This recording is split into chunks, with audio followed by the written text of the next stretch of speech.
안녕하세요. 세상을 살다 보면 스트레스 받는 일이 많으시죠? 스트레스는 만병의 근원이라 몸과 마음을 모두 상하게 합니다.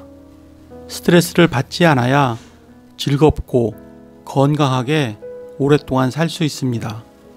그래서 오늘은 스트레스를 받지 마시라고 마음 다루기 수업이라는 책을 소개합니다. 이 책은 해안 스님이 전하는 아름다운 삶을 위한 마음을 다루는 명상법입니다.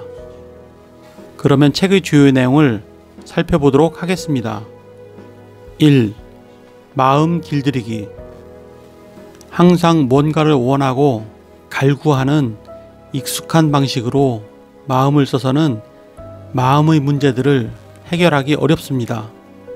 마음이 진정 평화롭고 행복해지려면 익숙하지 않은 낯선 길을 걸어가야 합니다.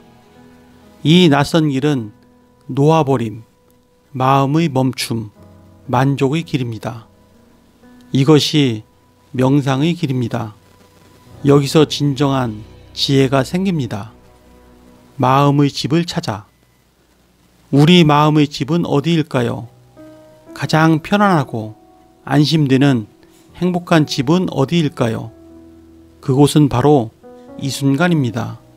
과거의 일에 대한 고민과 후회도 없고 미래의 일에 대한 걱정과 복잡한 계획도 사라진 바로 현재 이 순간 말입니다.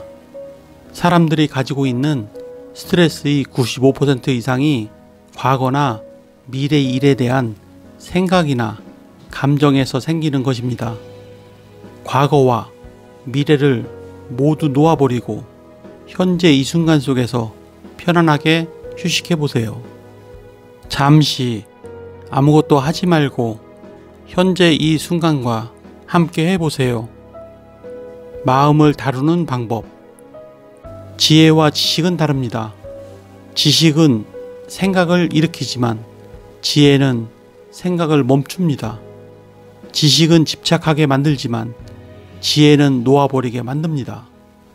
자신이 일으킨 것이 지식인지 지혜인지는 그 결과로 알 수 있습니다. 진정한 지혜라면 마음을 가볍고 평화롭게 만들고 얽혀있던 마음의 문제를 풀어줄 것입니다. 놓아버리게 만들어 여러분을 좀 더 자유롭게 만들 것입니다. 몸과 마음과 세상은 통제할 수 있는 것이 아닙니다. 통제 불가능한 것을 통제하려는 데서 많은 고통이 생깁니다. 이를 이해해야 합니다. 그리고 자신이 마음에 들지 않는 현실을 있는 그대로 받아들여야 합니다. 화에 대하여. 부처님은 일어난 화를 다스리는 수준에 따라 세 부류의 사람으로 분류하셨습니다. 가장 낮은 단계의 사람은 바위에 글씨를 새기듯 화를 마음속 깊이 각인시켜 상대에 대한 원한을 오랫동안 간직하는 사람입니다. 그보다 높은 단계인 사람은 흙에 글씨를 쓰듯 화를 마음에 지니고 있는 사람입니다. 흙 위에 쓴 글씨는 슬쩍 건들기만 해도 쉽게 지워집니다. 최고 단계의 사람은 물 위에 글씨를 쓰듯 화가 마음의 그 형태를 갖추기도 전에 화를 소멸시켜버리는 사람입니다. 삶에 꼭 필요한 것. 어쩌면 우리는 삶에 정말 필요하고 소중한 것이 아니라 쉽게 가질 수 없기에 가치 있어 보이는 것을 얻으려고 많은 시간을 허비하고 있을지도 모릅니다. 우리는 습관적으로 자신을 남들과 비교하곤 합니다. 아무 생각이 없다가도 남들이 뭔가를 가지고 있다는 얘기를 들으면 자기도 가지고 싶다는 욕망이 발동하지요. 여기서 괴로움과 번민이 생겨납니다. 비교하는 마음을 버리고 항상 이 자리에 만족하려 노력해보세요. 그러면 정말 소중한 것이 명확하게 보이고 마음에 평화와 행복이 깃들 것입니다. 놓아버리기. 강렬한 욕망은 시뻘겋게 달궈진 쇳덩어리와 같습니다. 뜨거운 쇳덩어리를 맨손으로 잡고 있으면 손이 타들어가 고통스럽지요. 맨손으로 불타는 쇳덩이를 잡고서 고통에서 벗어날 방법은 없습니다. 용기를 내어 그 뜨거운 쇳덩이를 한번 놓아보세요. 그 놓아버림이 여러분을 고통에서 벗어나게 하고 자유와 행복을 선사할 것입니다. 2. 명상을 만나다. 명상을 시작하는 자세. 우리는 놓아버리는 방법을 배우기 위해 명상을 하는 것이지 어떤 것에 집착하려고 명상을 하는 것이 아닙니다. 깨달음은 우리가 아무것도 원하지 않을 때 일어납니다. 호흡에 귀 기울이기. 한 심리학자가 재미있는 실험을 한 적이 있습니다. 여자는 1명, 남자는 여러 명을 섭외해 한 방에서 15분 동안 짧은 시간 동안 대화를 나누게 했습니다.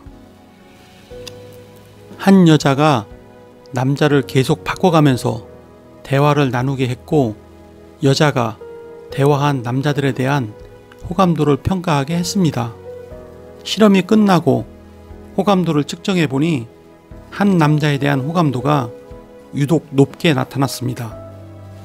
다른 남자들은 여자의 호감을 사려고 온갖 얘기를 하며 말을 많이 늘어놓았습니다. 그런데 호감도 높았던 남자는 말을 거의 하지 않았습니다. 그는 그냥 여자의 얘기를 계속 들어주었습니다. 여자의 얘기에 고개를 끄덕이며 공감하고 귀를 기울였습니다. 마음 비우기. 가득 찬 잔에는 더 이상 아무것도 채울 수 없습니다. 명상을 할 때 자신의 생각이나 관점 혹은 고집이 큰 방해가 됩니다. 자신의 생각이나 관점이 마음을 가득 채우고 있어서 다른 법이 들어올 공간이 없는 것입니다. 명상이 어렵게 느껴질 때 과거와 미래를 버리면 마음은 현재 이 순간에 멈춥니다. 그러면 현재 이 순간이 저절로 드러나고 현재 이 순간의 자극들을 저절로 알아차리게 됩니다. 이런 알아차림은 마음의 멈춤에서 생기는 평화와 고요에서 일어납니다. 과거와 미래 때문에 현재를 허비하고 있지는 않은가요? 과거는 이미 지나가 버렸고 미래는 아직 오지 않았습니다. 과거와 미래는 사실 지금 이 순간에 존재하지 않습니다. 지금 이 순간만이 존재하는 것이고 지금 이 순간들이 모여서 우리의 삶을 만드는 것입니다. 과거와 미래를 위해 현재를 희생하지 마십시오. 네, 이상으로 책의 주요 내용을 살펴보았고요. 책에서는 지금 이 순간 말고는 존재하지 않는다고 했습니다. 모든 고뇌의 원인은 지나간 과거의 후회와 아직 일어나지 않은 미래에 대한 걱정 때문입니다. 스트레스를 받지 않고 좋은 명상을 하는데 도움이 되셨다면 구독과 좋아요 부탁드립니다. 그러면 다음 시간에 뵙겠습니다. 감사합니다.